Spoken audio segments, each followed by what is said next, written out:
Sundarban, the mysterious mangroves. আজ আমরা সুন্দরবন বেড়াতে যাব বলে বেরিয়ে পড়েছি। পৌঁছে গেছি সোনাখালি ঘাটে। আজকের ভিডিওটায় তোমাদের জানাতে চলেছি সুন্দরবন ট্যুর সম্পর্কিত কিছু তথ্য। দক্ষিণ ২৪ পরগনা জেলার সোনাখালি ঘাট থেকেই লঞ্চে করে আমরা বেড়াতে যাব সুন্দরবনে। তাই আমরা সকাল 10:30 নাগাদ সোনাখালি ফেরিঘাটে পৌঁছে গেছি। সুন্দরবনের এই 2 রাত 3 দিনের ট্যুরটার জন্য আমাদের মাথাপিছু নিয়েছিল 4,800 টাকা করে। লঞ্চে উঠেই টিফিনের জন্য দিয়েছিল লুচি, আলুর দম আর মিষ্টি। যেহেতু লঞ্চে উঠতে 11টা বেজে গিয়েছিল, তাই আমরা লঞ্চে উঠেই টিফিন করতে বসে পড়েছিলাম।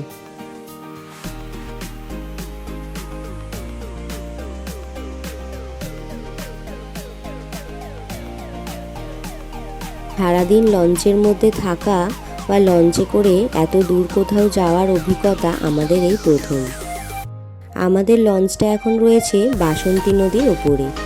ঝলমলে রোদ্দুর, নদীর হাওয়া আর এমন শান্তশিষ্ট পরিবেশ কে না ভালোবাসে। তোমাদের যাদের এই রকম মনোরম শান্তশিষ্ট পরিবেশ পছন্দ, তারা অবশ্যই সুন্দরবন ট্যুর করে এসো। অবশ্যই তোমাদের ভালো লাগবে। প্রথমেই আমাদের নামিয়েছিল গোসাবায় রবীন্দ্রনাথ ঠাকুরের বেকন বাংলো দেখার জন্য। সুন্দরবনের প্রত্যন্ত এই এলাকায় বহু উন্নয়নের সম্ভাবনা তৈরি হয়েছিল স্যার ড্যানিয়েল হ্যামিল্টনের হাত ধরে। বিশেষ করে পল্লী উন্নয়ন ও সমবায় ভাবনায় অনন্য নাজির সৃষ্টি করেছিলেন তিনি। সাহেবের এই কর্মকাণ্ড দেখতেই এই দ্বীপে ছুটে এসেছিলেন স্বয়ং রবীন্দ্রনাথ ঠাকুর।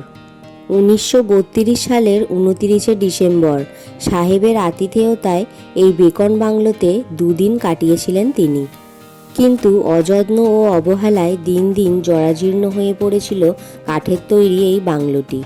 বাংলো সংস্কারের জন্য বারবার আবেদন জানানো হয়েছিল স্থানীয় প্রশাসনের কাছে। এখন আপাতত কাঠের তৈরি এই বাংলো সংস্কার প্রায় শেষের পথে। এখন বাংলোর সামনে একটি পার্ক তৈরি হয়েছে এবং পার্কে বসানো হয়েছে রবীন্দ্রনাথ ঠাকুর এবং হ্যামিল্টন সাহেবের মূর্তি। বেকন বাংলো দেখার পর আমরা চলে এলাম গোসাবা লঞ্চ ঘাটে। এখানে এসেই আমরা প্রথম দেখলাম সুন্দরী গাছ আর তার শ্বাসমূল।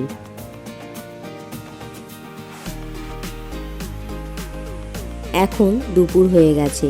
লঞ্চে বসে বসে জঙ্গলটা দেখতে যেন অসাধারণ লাগছে। এই যে লঞ্চের ভিতরটা দেখো, বসার জায়গা বা শোয়ার জায়গা সবই আছে, এমনকি টয়লেটও আছে।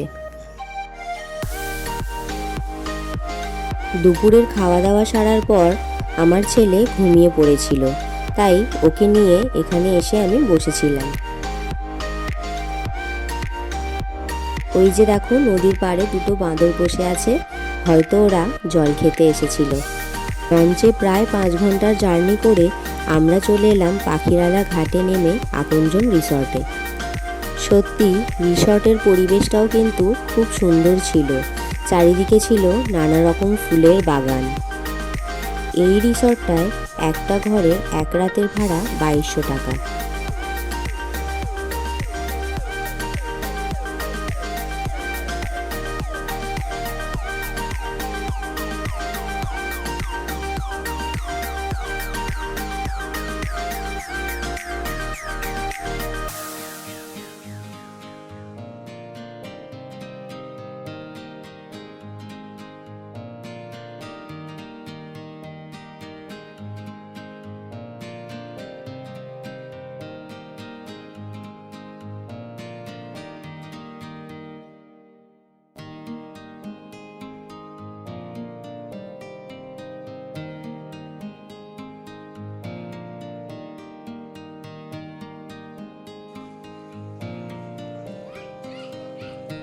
করে দে একটু।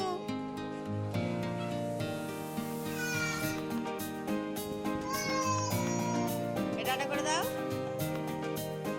রুমগুলোও কিন্তু খুব সুন্দর ছিল, একদম নিট অ্যান্ড ক্লিন।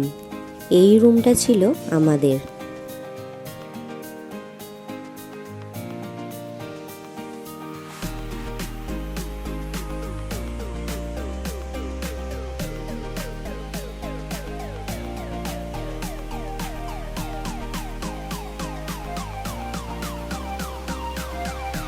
আর এই ডাবল বেডের রুমটা ছিল আমার মেজদিদের।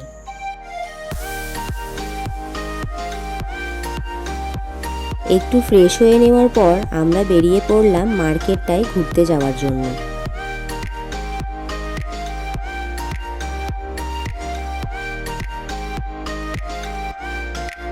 সুন্দরবনে বেড়াতে এসে আদেও বাঘ দেখতে পাবো কিনা সেটা এখনো জানি না, তবে এগুলোকে দেখে বেশ ভালোই দেখতে লাগছে। বর্ষাকালে এই মার্কেটগুলো প্রায় জলে ডুবে থাকে, তাই এই সময় এদের খুবই অসুবিধায় চলে। এই সময় পর্যটকরাও সেভাবে আসতে পারে না। সুন্দরবনে বেড়াতে আসার সবচেয়ে ভালো সময় হলো নভেম্বর থেকে ফেব্রুয়ারি মাস পর্যন্ত। তবে এখন সারা বছরই এখানে পর্যটকরা এসে থাকেন।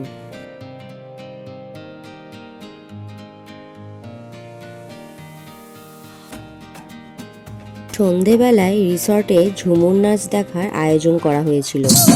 চিকেন পকোড়া আর চায়ের সাথে ঝুমুর নাচ দেখতে দেখতে সন্ধেবেলাটা একেবারে জমে উঠেছিল।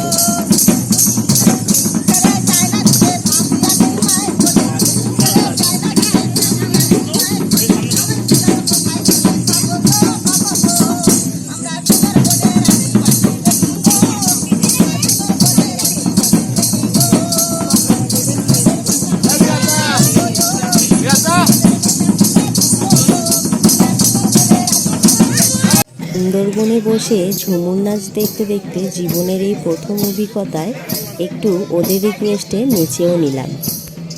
এমনিতে আমি নাচতে খুব একটা পছন্দ করি না, কিন্তু পরিবেশটা এমনই ছিল যে না নেচে থাকতেও পারলাম না।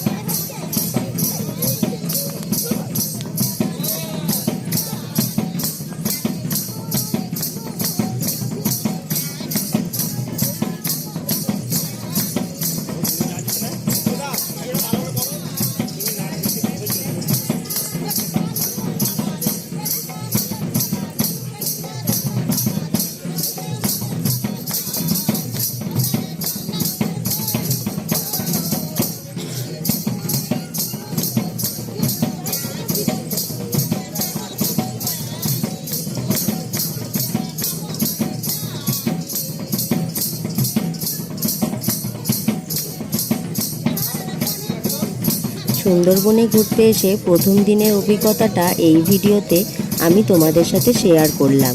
দ্বিতীয় দিনে আমরা কি কি করেছিলাম সেটা এর পরের একটা ভিডিওতে তোমাদের সাথে শেয়ার করব। তোমরা কিন্তু আমার চ্যানেলটাকে সাবস্ক্রাইব করতে ভুলবে না। আর আমার এই ভিডিওটা ভালো লাগলে প্লিজ লাইক, কমেন্ট আর শেয়ার করে দিও।